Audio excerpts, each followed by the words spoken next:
Alright, we are good. Welcome back to It's Not a Sport, Season 2, Episode 2. In today's show, we're going to be going over some news that happened over the course of this week. And then we'll talk about two reviews of mine. The first being Kingdom Hearts and the second being Alita Battle Angel. I just came home to see if I'm seeing it. So we're going to start with our normal routine, which is esports. So, in terms of League of Legends, Team Liquid is 6-0, followed by Cloud9, which are 4-2, and Counter Logic with 3-3, and that's third place is tied with Echo Fox, FlyQuest, 100 Thieves, and Counter Logic Gaming, and seventh is all tied with TSM, Golden Guardians, Clutch Gaming, and Optic. NA LCS has, or just LCS now, has really been what you expect from North America, I guess. Just Fiesta with Team Liquid being top, and eventually probably going international and get their asses handed to them. Same story. It's been told 1,000 times. Europe, G2 is 9-0. Since Gallic 04, still need to learn how to pronounce them, is 7-2. Team Vitality is 6-3. Then Origins and Splice are tied for 4th. SK Gaming and Misfits are tied for 6th. Fnatic is 8th. Excel is 9th. And Rogue 0-9 is 10. Yikes. LCK, Griffin is in 1st, followed by Sandbox Gaming, followed by SKT, with then Howin Life Esports. Kingzone is 5th, Damwon Gaming is 6th, Genji, KT, and Afrika are tied for 7th, with Jin Air, Green Wings, dead last. And in LPL, last of the major regions, OnePlus is in 1st, followed by Invictus, and then Sunning, Top Sports Gaming, Sinnoh Dragons, Royals Never Give Up, JD, and Bilibee are all tied for 6th. Edward Gaming is 9th. Team Wii and Victor 5 is 10th. Oh My God and Vince's Gaming is 12th. Snake Esports, Rogue Warriors is 14th, and LGD is 16th. China's the biggest region, in case you didn't know, and that's why they have so many teams. In fact, I think, I don't know how it is, because it's hard to watch Chinese games, but they're split from, like, there's the A section and then the B. I don't think it's like that anymore. In terms of the Overwatch League, the Overwatch League started this week, and actually at the time I'm recording this, they're playing with, Toronto and Houston are playing currently. So the outcomes I don't exactly know. You'll know the outcomes of this week's games next week. But currently, Philadelphia Fusions is in 1st place, then Hangzhou Spark, and then Seoul Dynasty, and then New York, and then Houston Outlaws, and then everyone else is tied for 6th because I don't think they've played yet, unless you're Toronto, Boston, Los Angeles, Shanghai, or London Spitfires, because they did last because they lost their games. Again, it just started, so there's not a whole lot going on. In terms of news, the first news is that Activision Blizzard recently had a layoff of 800 employees. I believe the layoffs are still going on, so people do not even know if they have jobs yet. But that's basically 8% of that company's workforce just gone. And Gift Sins, who is the WoW community director, is also no longer working at Blizzard, and we're working at WoW. So there's been a lot of shakeups there.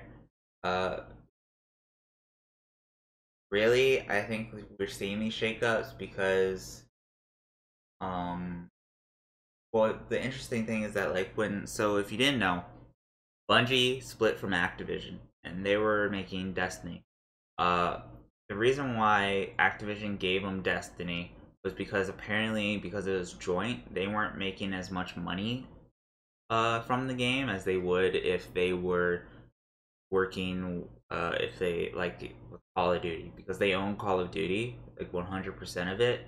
They make more money from Call of Duty than they do from Destiny, which is was like 50-50, let's say, right? So uh and this is all kind of a byproduct, I think, of Fortnite. Like, it's the same, like, if you didn't know Netflix, like, if you're wondering why Daredevil and all those shows, those Marvel shows got canceled, the same exact reason, where they were partnering up with Disney, and Netflix wasn't making so much money of it, and I think these are all kind of byproducts of Fortnite being so big, and, like, so a lot of companies and a lot of are suffering because of Fortnite, in a way. Uh, so it's interesting to see this happen. This happened the 12th of February, and it's still going on. We're gonna move on to Nintendo Direct, which Nintendo did a surprise Direct. Here we go. Uh, I like Nintendo doing these actually before we get into it, because it's for them as a company, it's like, oh, here's our little stream to say what we're doing for this quarter or what we're doing at this point in time. So, and most companies don't, they do that, but they don't like make a huge deal out of it, and then basically they're saying, okay, this is what we're doing. So it's actually, so the first game that they announced, that Super Mario is getting a sequel for the Switch, not a port. I think this is great. Super Mario Maker was me a great idea, because Mario is a classic game, and Nintendo can't keep creating 2D platformers. 2D platformers like Mario don't really sell, I guess, today. They can't really sell, right? So, and they can't keep designing levels like that. So, when Nintendo took of probably their biggest IP ever, um, and they wanted just classic Mario, because you can always go play the new ones, but eventually if you like go play the old ones, the old ones, you memorize the levels and it just becomes super easy, right? So to always keep it fresh, they gave the Mario title uh, in the hands of the audience. So I always enjoyed watching people speedrun Super Mario Maker maps, the really difficult ones, find cheats and just broken things to do within Super Mario Maker. So when this got announced, I was actually very happy to see that it got announced, especially for the Switch, because the Switch is just such a great console. Uh, so it's very good that this got announced, because I think is also, you have to understand that the old Super Mario Maker, which is for the Wii U, they kind of let it die. Nintendo stopped kind of updating it, uh, probably because they were working on this. But it's very good to see this come alive and not being a port, but actually a second one. So we can, maybe there'll be like a lot new features or something like that. Um, and meanwhile, while they kind of do that and they can kind of guide the game, they could focus on like other 3D Mario titles like Odyssey, for example. The other one being Zelda Link's Awakening remake. It was a Game Boy game from 1993. Uh, it's very good to always see. I really like. I love it when companies can take old games and refresh them and bring them to the new audience, because people like me who weren't in there, or like who didn't get to play the original Metal Gears or anything like that, or maybe were sidetracked and did something completely different, now go back and relive those experiences without them being a complete fucking hassle, like finding an emulator or something like that. So being able to see those get revived is great. uh Of course, I know nothing about Legend of Zelda Link's Awakening. I'm assuming what I think it is from a business standpoint. I think it is a filler, so to speak. Just something that they want to bring back an old Zelda game because there's so many of them, and they just do this and filler maybe for the next Zelda game, because we're not going to see a new Zelda game for at least uh a couple, maybe like 3 or 4 more years, till we see like Breath of the Wilds 2 or something. Because Breath of the Wild was a huge success. I think they're trying to grow off that. So for now, they're just going to give you um, something filler. Uh, Platinum Games Astral Chain is coming to the Switch. Another cool kind of thing, gaming ported over to the Switch. We see this a lot nowadays. Tetris 99, which is very interesting.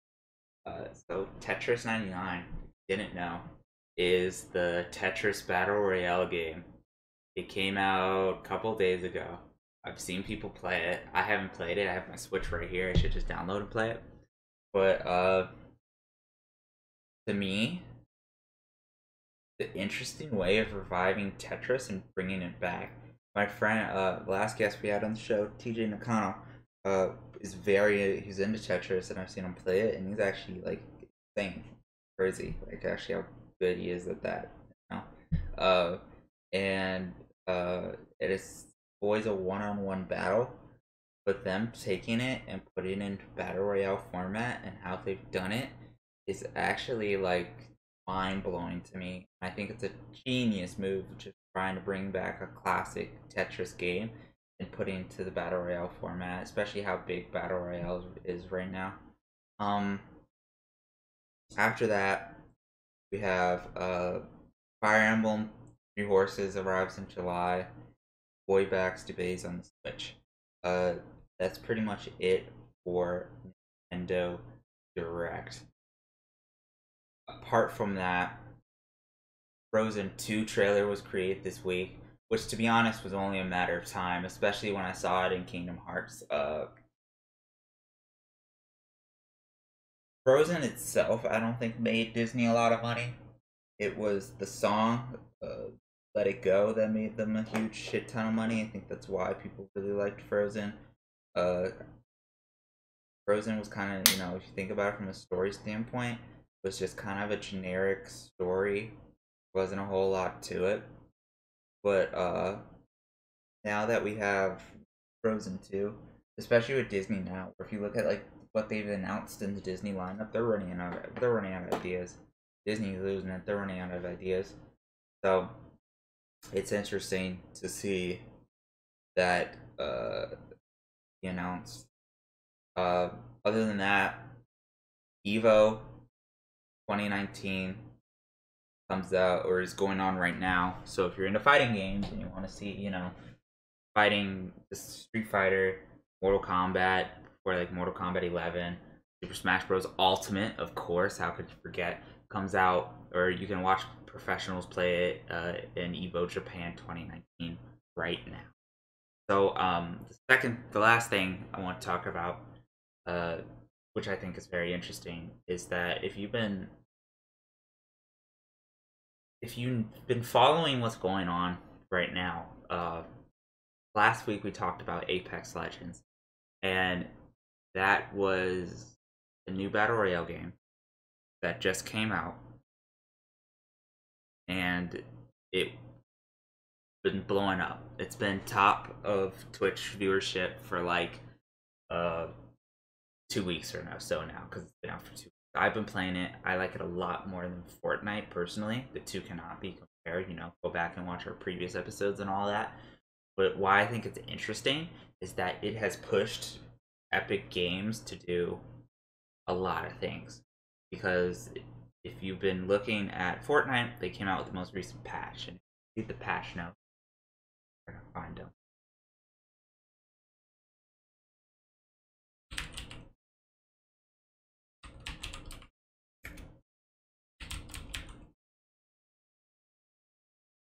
Fortnite patch notes.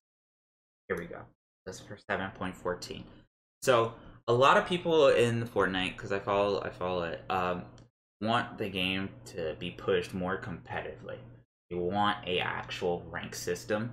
They want an actual, They want them to fix the game, but Epic keeps adding, more cosmetic. And there's a really interesting post on Reddit that was about like this is what will happen to Fortnite because that's what happened to Paragon. And Paragon was the game, the MMO that Epic ran that died uh because they want to push Fortnite more. And basically they kept broking that game because they kept pushing cosmetics and items and stuff like that and new champions and new content over fixing the fundamental problems with the game. Uh, so Fortnite got in the same boat, right? Where keep adding all this new content, like the Marshmallow event and whatever, where people really want to, fix the game, like push things. So, and then Apex Legend comes out, right? So naturally, you have to also understand Fortnite has kind of two audiences, like the grown-ups and the kids. The little kids love Fortnite, so they're gonna stay on Fortnite. They're not gonna lose those guys, but not really. But so grown-ups and the people who actually have the money probably move to Apex because I think right now it's more solid. So that made Epic panic. They got scared. The first thing they did was that this. Well, actually, the last thing they did is they did this.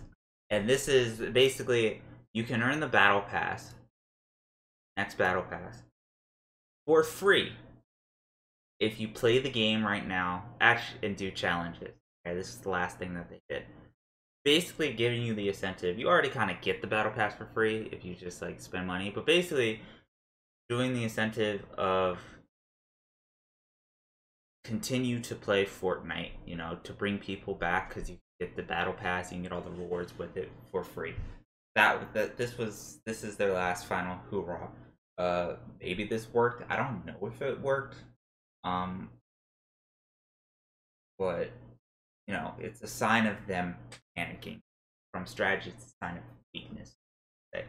Uh, and then the event, etc. Again, new fucking content. Who gives a shit?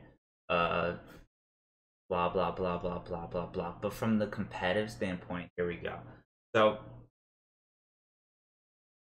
competitively, people were bitching about planes, right? Uh, uh, bitching about hand cannons because they like one shot building materials, uh, turbo build, etc. Rocket launchers, just because of turbo building, they have to add all this shit that like makes you destroy a building, and it just got really obnoxious for a competitive community. Um, so they decided to pucker up and actually listen to the game. So the with the hand cannon changes, they've reduced the damage done, the environmental. So your buildings still get one shot it. They changed rocket launchers. Uh,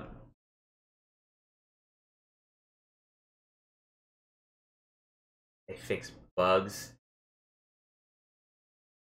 You can see again here they did the material. They added the rank material changes to make it more competitive in a way.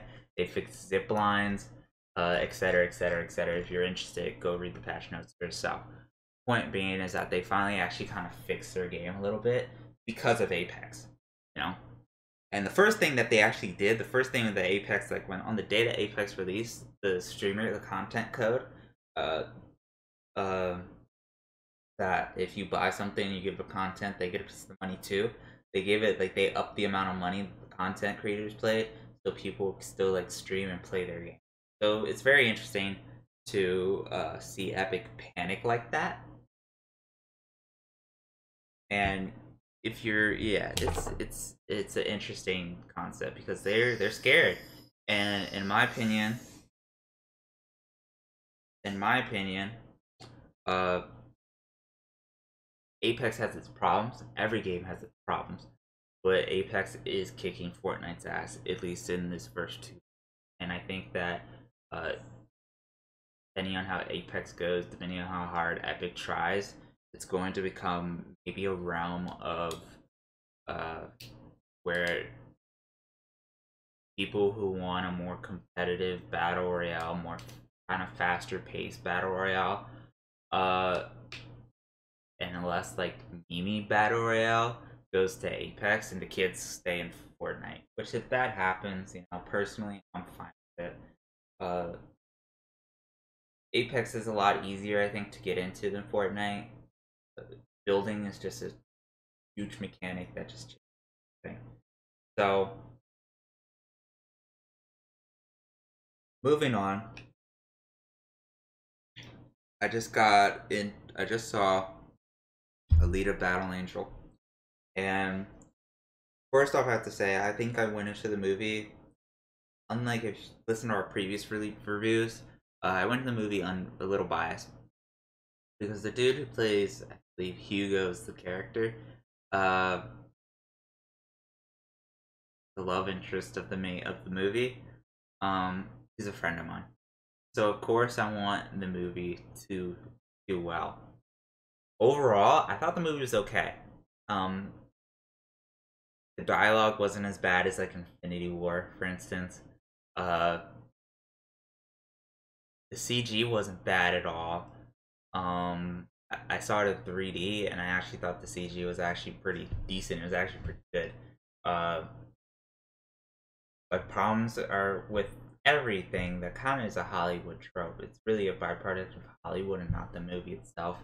It's just how many. It's just this how many tropes, cliches are in movies nowadays. Uh, it's very hard to enjoy a movie when like you just see the same tropes and cliches and over and over and over again, and just story writing. Uh, so that's what kind of brought it down and made it hard to. One of the reasons why I would knock it down. Um, the other thing was I think pacing. Pacing in the movie was very very fast. It was felt rushed to Endgame, and then once you get to Endgame, it kind of felt a little sluggish and slow from there. But all over, it was an okay movie. That's really all I have to say. Want to go see it? Go see it. I'm gonna advocate for you to go see it just to help my boy out. But I think if I had to rate it like out of 5 stars, probably 3.5 or so. If I had to do it out of 5 stars, something like that. It was neither good or bad. Moving on to Kingdom Hearts, right? The TLDR for Kingdom Hearts 3 was that it was underwhelming. For me, it was underwhelming. Uh, it delivered, but it didn't deliver. For a game that people have been waiting for 13 years to play, it Square Enix did a lot of good things. I think Kingdom Hearts was really just to wrap up the Kingdom Hearts story. Maybe there'll be a Kingdom Hearts 4. I don't know. If you know the ending, spoilers, the story is kind of gone. Uh, the secret ending hasn't like teleport to a different universe, but the secret ending I feel like makes fucking sense because it felt like kind of a plug to reboot Final Fantasy Versus 13, which was originally Final Fantasy 15. But I don't know, so I just discard the secret ending and just say that okay, the actual ending, story moved on. The story's moved on. The story's over. Um, and it's time, and we're happy that you enjoyed the franchise. My biggest problem with Kingdom Hearts 3, the writing was horrendous. It was fucking terrible. It felt so shoved down your throat. It was just so difficult to bear sometimes. There are just some parts where it was just felt like I was choking, on just bad writing. The Disney worlds felt really forced, where to a point where I felt like this game where game Disney really stepped in and was like, sure, you can make this game, but you really have to promote our content more than you did in the previous games. And Square Enix was like, okay. And they had to implement those. And then they're like, okay, how are we going to implement those and wrap up the true story that we've stated up till now with Kingdom Hearts? And we got this game where they're like, okay, in order to for Sora to visit all the Disney worlds, he has to find these new 7 princesses for some reason to regain his power. Doesn't really fucking matter. Let's just randomly go to these worlds, and then once we get to endgame, we'll actually, push our story. But the problem with that is then, like, you don't have enough time to push the actual story. Uh, and that's what the game suffers from. Where now we get to endgame, and we're there, and all the pieces are in place, but you can't develop the pieces as well as you wanted to. So it's hard to kind of drink that cup of tea, so to speak. I think it's a good game. I think I'll definitely go back and play it again. Soundtrack was fantastic. Uh, Hikara Chada, I think her name is, who did the opening and the ending. She's a fantastic artist. I wouldn't mind going and seeing like one of her concerts because being able to sing the song in both Japanese and English is and do it so well is honestly a talent. She definitely deserves. I think she hit like the top 100 songs like for the first time in forever or something. Deserves it with those songs. I think the hype of Kingdom Hearts, definitely helped her, but she definitely deserves it. Talented. Composery, seeing the new and the old, and then the new mix with the old, and then the old mix with the old with the music was fantastic. When I heard, for instance, when Roxas showed up again, but she just kind of showed up out of the blue if you played the game. But when he showed up and having his theme, "The Other Promise," which is one of my favorite songs from Kingdom Hearts 2, 2.5, having "The Other Promise" and Shion's theme like mixed together, just it was awesome. Dark Aqua's theme was awesome. Music is awesome. All in all, because we're running on time here, I recommend if you get the chance to go see Alita Battle Angel, or you want to wait for it, I think it's definitely worth it. It's a fun journey, fun to watch, something to do. Same with Kingdom Hearts. Kingdom Hearts, uh, don't rush it. Don't rush it like I did. I rushed it because I really enjoyed Kingdom Hearts 2. If you're gonna play it, I think you should actually play all the games and play Kingdom. There's no reason to rush it. Kingdom Hearts 2 was, in my opinion, the best Kingdom Hearts game. So I think you should experience that and then go play 3, especially with such a confusing story that Kingdom Hearts has. That's what you should. Anyway, this has been Salty Waffles, signing off. If you enjoyed the show, make sure to tune in next week, around this time. We do it live on live stream now. So if you ever want to ask me a question or anything in the chat, I'd be happy to answer it. Follow us on Instagram, Twitch.